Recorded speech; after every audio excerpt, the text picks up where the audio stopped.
बुज़ुर्गों और दोस्तों, मेरा नाम अफ़ज़ल अमानुल्लाह है और मैं बिहार काडर का रिटायर्ड आईएएस ऑफ़िसर हूँ। मुझे सिर्फ़ आपको 7-8 मिनट में कुछ यूनिफ़ॉर्म सिविल कोड के बारे में आप बात बताना है। सबके लिए है, सारे लोगों के लिए है uniform civil code.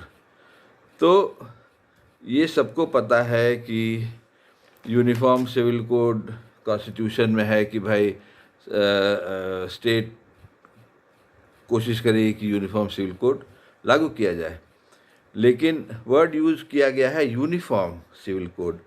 Common civil code नहीं किया गया है कि सब सब सब हिंदू, मुसलमान, क्रिश्चियन, सिख, ईसाई और सबके लिए एक कॉमन सिविल कोड हो, वैसा नहीं है। यूनिफ़ॉर्म सिविल कोड है, यूनिफ़ॉर्मिटी लाना चाहिए सर्टेन लॉज में, ठीक है। एक तो ये बात समझ लीजिए। दूसरी बात जो जो सबसे मार्के की है वो ये है कि एक शोषा छोड़ दिया गया, एक जिन को निकाल करके बोतल से छोड़ दिया गया यूनिफ़ॉर्म सिविल कोड। हम यूनिफ़ॉर्म सिविल कोड लागू होगा और लोग जो है सो उछल रहे हैं, लेकिन यूनिफ़ॉर्म सिविल कोड क्या है, उसका ड्राफ्ट कहाँ है, वो माने कौन चीज़ को क्या लागू होगा, किस पर लागू होगा, कैसे लागू होगा, कौन कौन चीज़ पर लागू होगा, कुछ है? सारे कुछ लोग खुश हो रहे हैं, कुछ लोग नाराज़ हो रहे हैं, कुछ लोग उछल रहे हैं, हल्ला हो गया, हाथी आया, हाथी आया, हाथी आया, सब कोई पगला रहा है। तो ये बकवास है। यूनिफ़ॉर्म सिविल कोड लागू होगा तो एक ड्राफ्ट आएगा, ड्राफ्ट पर फिर चर्चा होगी, बहस होगी, अलग-अलग ये है। और फिर यूनिफ़ॉर्म सिविल कोड में किसका कैसे क्या असर पड़ेगा, हर हर हर मज़हब के लोग, हर कम्युनिटी के हर लोग अपना उस पर विचार करेंगे। सिर्फ मुसलमानों के लिए तो नहीं है, ये हिंदुओं के लिए है, क्रिश्चियंस के लिए है, सिख के लिए है, पारसी के लिए है, ईसाई के लिए है, आदिवासी के लिए, सबके लिए है। तो जब ये ड्राफ्ट आ जाएगा, इस पर विचार होगा लोगों का। अभी से हल्ला, how how how how how how करना टोटल बकवास है। दूसरा जो ये कहा जा रहा है, ख़ास करके हिंदुओं को कहा जा रहा है कि भाई मुसलमानों का तुष्टीकरण बंद हो जाएगा, है ना। तो मुसलमानों का क्या तुष्टीकरण हुआ है? 70 साल आज़ादी के बाद सिविल सर्विस में, जॉब्स में, गवर्नमेंट में, प्राइवेट सेक्टर में, हायर जॉब्स में, लोअर जॉब्स में कितने मुसलमान हैं? 1-2-3%। बाकी सब तो नीचे के हैं। कोई बढ़ई है, कोई बिजली मिस्त्री है, कोई ठेला बेचता है, कोई रोज़गार करता है। तो मुसलमान की हालत तो सबसे ख़राब है। आप पढ़ लीजिए सब स्टैटिस्टिक्स। शिक्षा में सबसे ख़राब, पैसे में सबसे ख़राब, आमदनी में सबसे ख़राब, जॉब्स में सबसे ख़राब। तो मुसलमान का तुष्टीकरण 70 साल में क्या हुआ है? बकवास है ना भाई।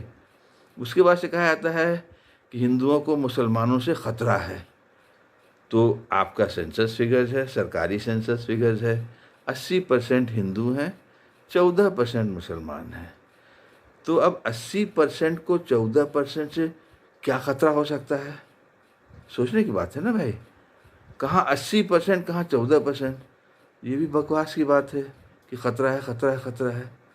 फिर कहा जाता है कि मुसलमान 4 शादी करता है ना भाई।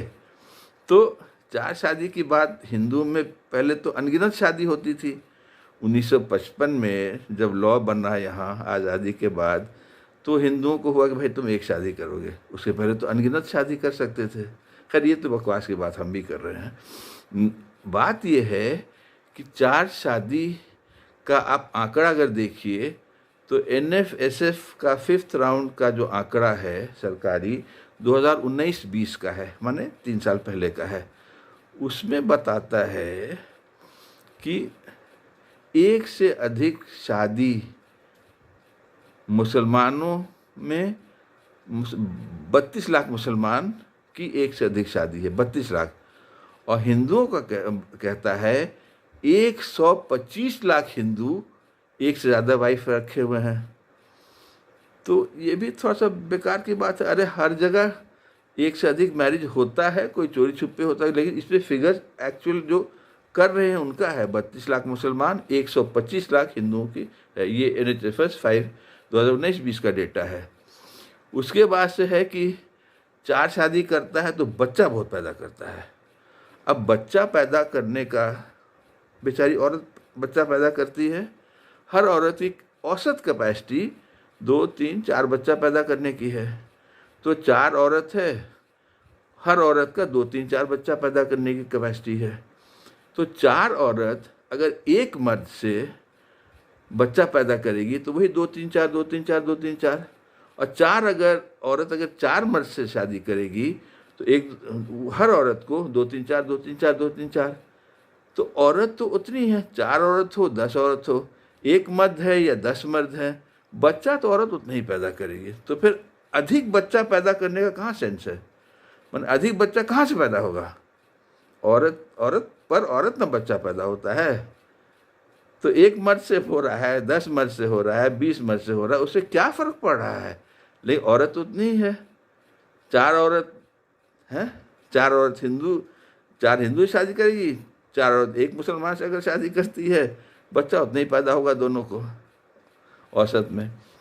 तो ये सब भाई बहुत ही बकवास की बात हो रही है, जो कि है कि ये आपको आपको मेन इशू से डाइवर्ट किया जा रहा है। मेन इशू क्या है भाई? महंगाई है। टमाटो हम लिया है 160 रुपये किलो। 160 रुपये किलो टमाटर, बताइए तो। एक टमाटो 25 रुपये का। तो बन गजब हो गया है। हर तरह से महंगाई बढ़ रही है। बेरोजगारी, लोग बेचारे भटक रहे हैं, बिना पैसा कोई रोजगार नहीं मिल रहा है। भ्रष्टाचार, आप किसी से भी पूछ लीजिए, बिजनेसमैन हो, कॉन्ट्रैक्टर हो, ये कोई काम कराने जाते हैं, हर जगह भ्रष्टाचार है, बढ़ रहा है। हम दोष नहीं दे रहे हैं किसी को, लेकिन ये सब मुद्दा बात होगी ना भाई, कि खाली झूठ मूठ का एक छोड़ दिया गया, जिनको हाथी आया हाथी आया हाथी आया, सब कोई भाग रहा है पागल की तरह, आपस में लड़ रहा है। अभी लड़ने का कोई मुद्दा ही नहीं हुआ है, लेकिन लड़ाई करेंगे हम लड़ाई करेंगे। क्या चक्कर है भाई? अच्छा, दूसरा है कि ये भी सोच लीजिए आप लोग कि यूनिफॉर्म, अगर यूनिफॉर्म सिविल कोड होगा तो ये सब है कि जैसे हिंदुओं में अभी शादी हम लोग के यहाँ नॉर्थ इंडिया वगैरह में आपस में नहीं होती, रिलेशंस वगैरह में, कजन्स वगैरह में नहीं शादी होती, लेकिन साउथ इंडिया में मामा से शादी करना बहुत ही बेस्ट शादी है। कैसे उसको मर्ज करिएगा, आदिवासियों का कैसे आप ये करिएगा, ये सब थोड़ा दिक्कत की बात है। आपका प्रॉपर्टी के बारे में, हिंदू अनडिवाइडेड फैमिली को अगर आप तोड़ दीजिएगा तो ठीक है, आपको जो टैक्स मिलेगा उसके तोड़ने से हज़ारों करोड़ रुपए का टैक्स मिलेगा, लेकिन असर क्या होगा हिंदू कम्युनिटी पर?